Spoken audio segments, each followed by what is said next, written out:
Every year, millions of tons of food is wasted, and most of it ends up in landfills. But what if I told you food waste doesn't have to be a problem, but a solution? Today, I visited Farm Dirt here in Houston, where they turn food waste into compost. Just 1 teaspoon of compost has more microbe life in it than people on Earth. So in this video, I'm going to show you how compost is made and why it might be one of the most sustainable things you can do for your garden and the planet. So let's garden on. So for the people who might not know what compost is, what is compost and how is it made? Compost is basically a biological and mechanical breakdown of material. So you got all these little microscopic organisms eating and pooping basically, and they're digesting the material, and what comes out the other end is compost. So basically a bunch of your kitchen scraps. So instead of like throwing your banana peels and your orange peels and other types of organic matter, and it'll break down and become soil, but you don't want to use anything like meat or dairy or anything like that in the compost. That's right, that's right. All of ours is plant-based, and just like in your house, you know, you can put your food scraps in there and then you mix it with the right ratio of leaves or wood chips, and after a few months you can screen it out and you get compost just like we do. It's just a smaller scale. Nice. Yep. So we're going to walk around, show you guys, like I said, how compost is made and everything that they're doing here at Farm Dirt, you know, create this ecosystem and become more sustainable through using compost. So at Farm Dirt, they do more than just compost. So this is a permaculture mound. What exactly is it?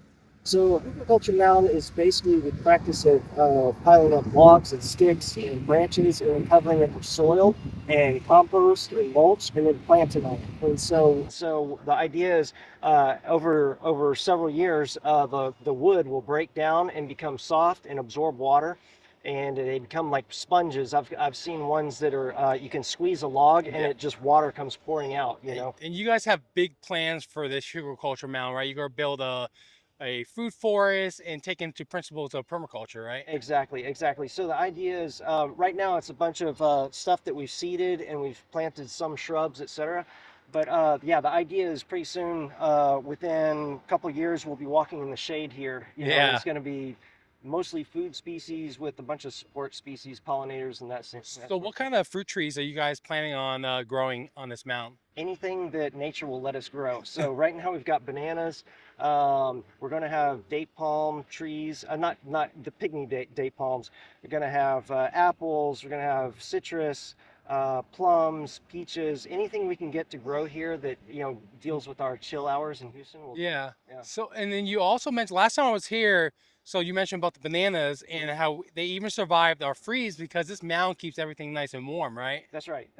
Yeah, so the bananas, we thought we lost them, but they came back just fine.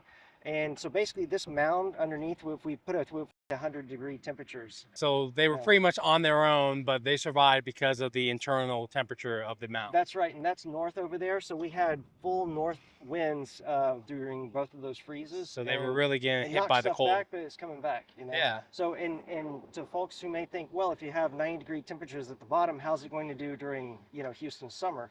I just want to say that we seeded a bunch of stuff last year, and we had alyssum. If anyone knows what sweet alyssum is, that's typically the white plant that you see planted in medians and such. Yeah. One's in full bloom the entire summer last summer, and we didn't water a thing. So we had 2 months of no rain last summer, and they made it through just fine. Danny also mentioned that they use a bio-filtration system in this pond by using plants, bacteria, algae, and other means to help filter out runoff.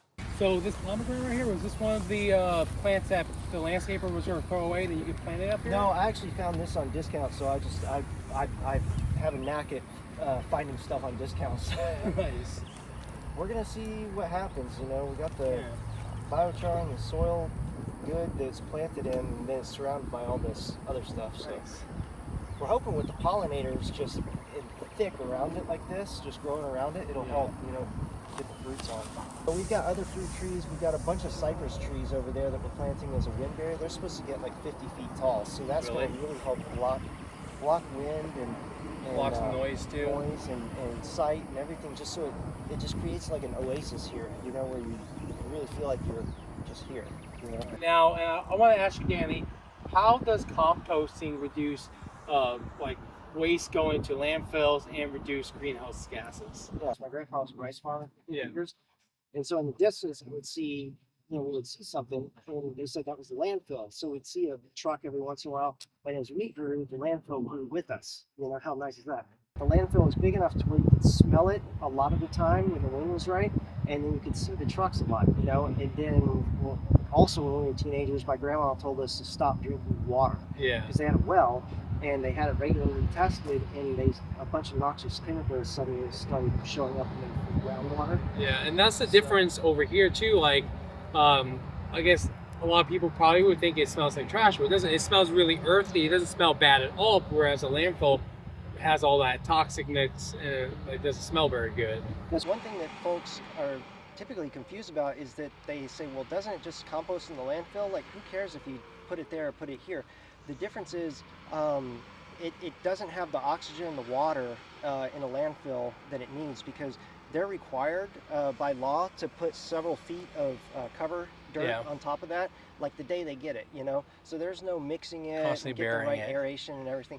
So there was an archaeologist years ago who, instead of using his degree to go to the Great Pyramids or some other place, he decided to study landfills. So he was doing core samples on landfills, like these really deep core samples, and he found 25-year-old hot dogs still just like they came out of the package.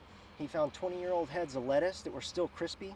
He found, his favorite thing was that he was most amazed about, was he found an order of guacamole that was still just as bright green as the day it was made, and it was thrown out right next to a newspaper that was from 1967. So is that because there's no oxygen, like it just gets buried? It's basically mummified. So the difference is you guys are constantly mixing, putting oxygen into the piles, whereas the landfill just buries it and just gets suffocated. That's right. That's right. So even a typical compost operation, they'll turn it every 3 days. And what happens is you expose trillions and trillions of microbes to all this oxygen. Their populations explode. They consume all that oxygen within 15 minutes. So 3 days, they get 15 minutes of fresh air, and then it plummets down to like 1 or 2% oxygen. So what we're doing is keeping it oxygenated all the time. So I was here, you said there were some kind of pipes that you guys have into the piles too? we have the pipes in the piles to help draw air into the into the piles. So yeah, it makes it happen a lot quicker, and it avoids a lot of the bad compounds. So the anaerobic microbes that are, they work in low oxygen environments, they're the ones that produce a lot of the sulfuric compounds and other compounds that can kind of stinky compost. So that's why people come here and they're like, wait, I thought it was going to it doesn't smell. No. Yeah. So basically, we've got 8 different fig trees here and a bunch of support species. And those are going to be support species for the stuff along the top, the figs and all other fruit trees and support species that we've got. And so that's the experiment. Like, can we turn junky dirt into great soil? For just using the biology. All right, guys, so as you can see, this is not just trash. They're creating new life from food waste, turning into compost, and regenerating the soil. If you guys found any information in this video helpful, please consider leaving a like, comment with any questions, and don't forget to subscribe for more gardening videos. Till next time, I'll catch you on the flip side of the garden. Thanks for watching, and thanks to Danny for having us over here today. Thanks.